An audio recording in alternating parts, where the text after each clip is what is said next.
Hello, welcome to my channel school help by Gunjan.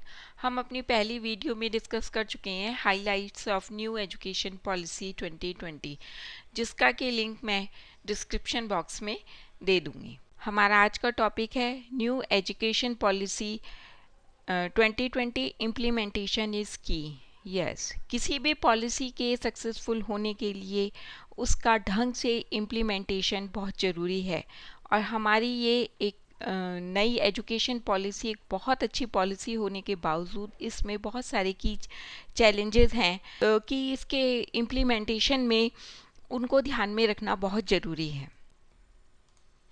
की challenges in schools. अब हम new education policy 2020 के implementation में जो स्कूल्स में चैलेंजेस आएंगे उनके बारे में बात करेंगे। Appointing train teachers. New education policy 2020 में जो करिकुलर स्ट्रक्चर दिया गया है उसे 4 भागों में बांटा गया है। जो फर्स्ट स्टेज है वो है फाउंडेशन स्टेज, जो कि 5 साल की है, जिसमें 3 साल जो बच्चे हैं वो प्री स्कूल, आंगनवाड़ी या बाल वाटिका में रहेंगे। तो इस तरीके से वो वहाँ पे 3 से 6 साल की उम्र तक रहेंगे। और ये सारा प्रोग्राम जो है वो ECCE यानी कि early childhood care and education programme के हिसाब से होगा। इसमें भी 6 साल तक के बच्चे के पूरे समग्र विकास पर, हॉलिस्टिक डेवलपमेंट पे ध्यान देते हैं, जिसमें कि फिज़िकल डेवलपमेंट हो गया उनका, मेंटल डेवलपमेंट, मोरल डेवलपमेंट, उनको सोशली कैसे बिहेव करना है, सब सिखाते हैं, यानी कि उन्हें आगे के जीवन के लिए तैयार करते हैं। और इस ECCE प्रोग्राम की भी एक ट्रेनिंग होती है। ट्रेन टीचर से मतलब यही है कि फाउंडेशन कोर्स के लिए ECCE ट्रेन टीचर्स का अपॉइंटमेंट होना ये अपने आप में एक चैलेंज होगा। बाकी जो प्राइमरी स्कूल और आगे सेकेंडरी और हायर सेकेंडरी हैं उसके लिए तो BEd ट्रेन टीचर्स चाहिए होते हैं। और यदि हम टोटल उसमें भी देखें तो भी 10 लाख वैकेंसीज आज की तारीख में खाली हैं, जिनकी की भर्ती अभी गवर्नमेंट को करनी है। और सबसे बुरा पॉइंट है वो ये है कि टीचर्स एलिजिबिलिटी टेस्ट जो होता है उसमें 20% से भी कम टीचर्स जो हैं जो टेस्ट में बैठते हैं वो पास कर पाते हैं। तो ये एक गवर्नमेंट के लिए थोड़ा चैलेंजिंग टास्क होगा कि ट्रेन टीचर्स का अपॉइंटमेंट करना और ट्रेंड और अच्छे टीचर्स का अपॉइंटमेंट करना। Upgrading government schools. आज की जो सिनेरियो है उसमें गवर्नमेंट स्कूल्स की कंडीशन बहुत अच्छी नहीं है। अभी भी स्कूल्स ऐसे हैं जहाँ पर टॉयलेट की व्यवस्था नहीं है या पानी की व्यवस्था नहीं है। आंगनवाड़ी स्कूल्स जो आंगनवाड़ी हैं उसमें लगभग प्रॉपर टॉयलेट नहीं है, लगभग 3 लाख आंगनवाड़ी में। और इस पॉलिसी में रखा गया है कि 6 क्लास से कोडिंग शुरू होगी, जो कि बहुत अच्छा कदम है। लेकिन इसका मतलब सीधा सीधा सा ये है कि स्कूल्स के अंदर कंप्यूटर होने चाहिए। और हमारे देश में गवर्नमेंट स्कूल्स में सिर्फ 10% स्कूल ऐसे हैं जहाँ पे कि कंप्यूटर्स हैं, और लगभग 4% ऐसे हैं जिसमें कि इंटरनेट कनेक्शन है। तो इसलिए ये एक गवर्नमेंट के लिए एक बहुत बड़ा चैलेंज है अपने न्यू एजुकेशन पॉलिसी 2020 के इम्प्लीमेंटेशन में। Arranging vocational training. Yes, government हमारे यहाँ जो स्टूडेंट्स हैं वो स्कूलिंग के बीच में या स्कूलिंग के बाद जो कि हायर एजुकेशन नहीं करना चाहते हैं वो स्कूल ड्रॉप आउट्स भी होते हैं, और जो हायर एजुकेशन नहीं करना चाहते हैं वो स्कूल के बाद अपनी एजुकेशन ख़त्म कर देते हैं। तो इसलिए न्यू एजुकेशन पॉलिसी में ये एक प्रावधान रखा गया कि वोकेशनल ट्रेनिंग जो है वो स्कूल्स के अंदर शुरू की जाएगी।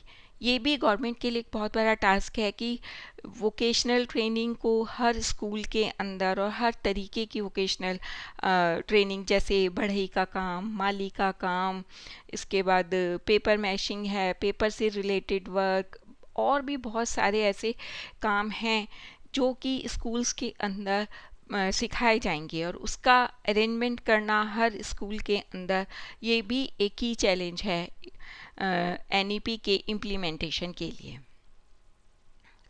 Multi disciplinary system. ये एक ऐसा बढ़िया सिस्टम गवर्नमेंट ने दिया है कि एक स्टूडेंट एक अपनी स्ट्रीम ना चुन के अपने लिए सब्जेक्ट्स चुनेगा, अपनी चॉइस के सब्जेक्ट चुनेगा, वो म्यूज़िक के साथ साइंस पढ़ सकता है, आर्ट्स के सब्जेक्ट्स ले सकता है। लेकिन ये भी गवर्नमेंट के लिए एक चैलेंज है कि ऐसी व्यवस्था करना कि उसे अपनी चॉइस के सब्जेक्ट हर स्कूल में मिल सकें।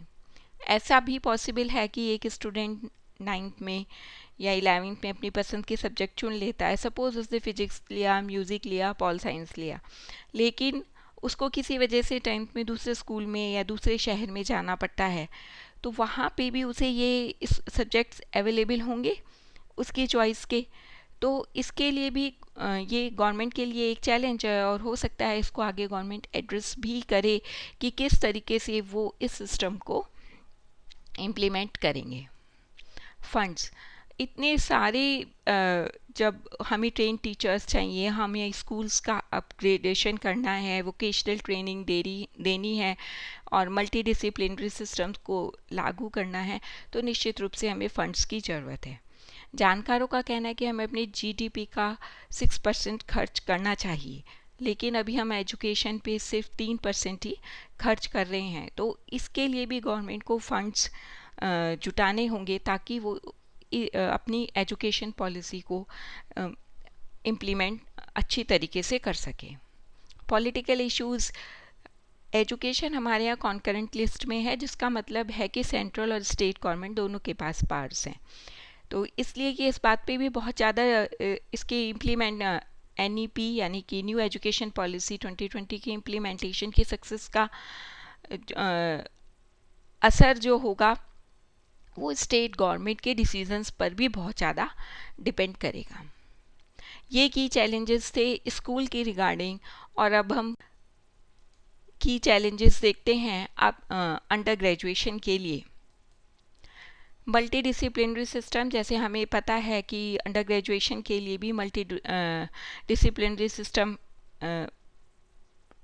को अनाउंस किया गया है कि स्टूडेंट अपनी चॉइस के सब्जेक्ट्स लेगा।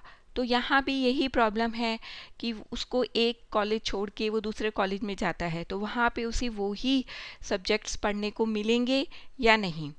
तो ये भी एक गवर्नमेंट के लिए चैलेंज है कि सब कॉलेजेस में, हमारे यहाँ लगभग 50,000 के करीब डिग्री कॉलेजेस हैं, तो हर कॉलेज में हर सब्जेक्ट को की पढ़ाई करवा पाना और हर सब्जेक्ट्स को अवेलेबल करवा पाना, ये एक बहुत बड़ा इम्प्लीमेंटेशन का इशू रहेगा। Multiple entry and exit, multiple entry and exit ये भी एक चैलेंज गवर्नमेंट के लिए रहेगा, क्योंकि जो जहाँ तक मैं समझ पा रही हूँ कि जैसे गवर्नमेंट ने 4 साल का अंडर ग्रेजुएशन किया और फिर स्टूडेंट्स के लिए ये अलाउ किया कि वो अपनी मर्ज़ी से एंट्री और एग्ज़िट कर सकते हैं, मतलब 1 साल का पूरा करके भी वो छोड़ सकते हैं अपनी पढ़ाई को, 2 साल का, 3 साल का और 4 साल का पूरा कोर्स भी कर सकते हैं। लेकिन और उनके स्कोर्स जो हैं वो डिजिटली स्टोर रहेंगे, क्रेडिट जो है। लेकिन इसमें यह, यदि एक स्टूडेंट ने 1 साल अपनी पढ़ाई करी और उसके बाद हाँ उनको एक सर्टिफिकेट मिला, लेकिन अब 10 साल बाद यदि वो आते हैं, दोबारा से अपनी पढ़ाई शुरू करना चाहते हैं, तो ये बात ये उसमें क्लियर नहीं है कि जब वो 10 साल बाद आएंगे तो उनकी जो क्रेडिट्स हैं उनकी कितनी वैल्यू रह जाएगी, या उन्हें वैसे ही देखा जाएगा, और उनका सिलेबस क्या रहेगा, क्योंकि 10 साल में सिलेबस भी चेंज हो जाते हैं। तो ये मेरे हिसाब से एक की चैलेंज होगा NEP के इम्प्लीमेंटेशन में। फंड्स, अगेन हम कुछ भी नया करेंगे या अच्छा कर रहे हैं, जैसे हमें और सब्जेक्ट्स हमें नए चाहिएंगे, कॉलेजेस पे पूरी व्यवस्था चाहिए कि 4 इयर्स हमारा कोर्स होगा, तो उसके लिए फिर टीचर्स भी चाहिएंगे, और मल्टीपल एंट्री एंड एग्ज़िट है तो उससे रिलेटेड चीज़ें, और मल्टी डिसिप्लिनरी सिस्टम से रिलेटेड हमें टीचर्स की व्यवस्था, लाइब्रेरी की व्यवस्था, हर चीज़ की व्यवस्था करनी होगी, तो उसके लिए हमें फ़ंड्स चाहिएंगे। और जैसा कि मैंने अभी स्कूल्स के बारे में डिस्कस करते हुए बताया कि हाँ, हम अभी GDP का 3% एजुकेशन पे लगा रहे हैं, लेकिन जो जैसा कि जानकार कहते हैं तो उसके हिसाब से हमें 6% खर्च करना चाहिए। ये भी एक ही चैलेंज रहेगा गवर्नमेंट के लिए। पॉलिटिकल इश्यूज़ ये भी बिल्कुल सेम हैं जैसे स्कूल्स के लिए थे, क्योंकि एजुकेशन कॉन्करेंट लिस्ट में आता है तो ये स्टेट गवर्नमेंट पे बहुत ज़्यादा स्टेट गवर्नमेंट के डिसीजन पर इसकी सफलता का बहुत ज़्यादा दामोदर रहेगा।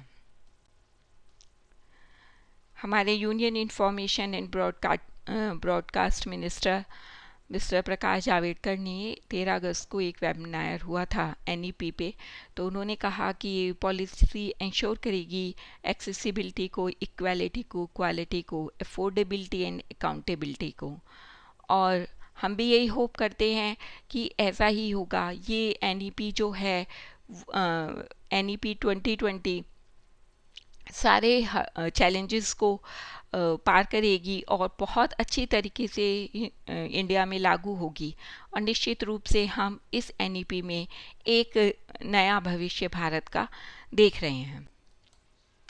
Please like, share and subscribe my channel, और किसी भी एजुकेशन से रिलेटेड टॉपिक पे वीडियो देखने के लिए आप मुझे कमेंट कर सकते हैं। किसी भी क्वेरी के लिए आप मुझे कमेंट कर सकते हैं। Thank you.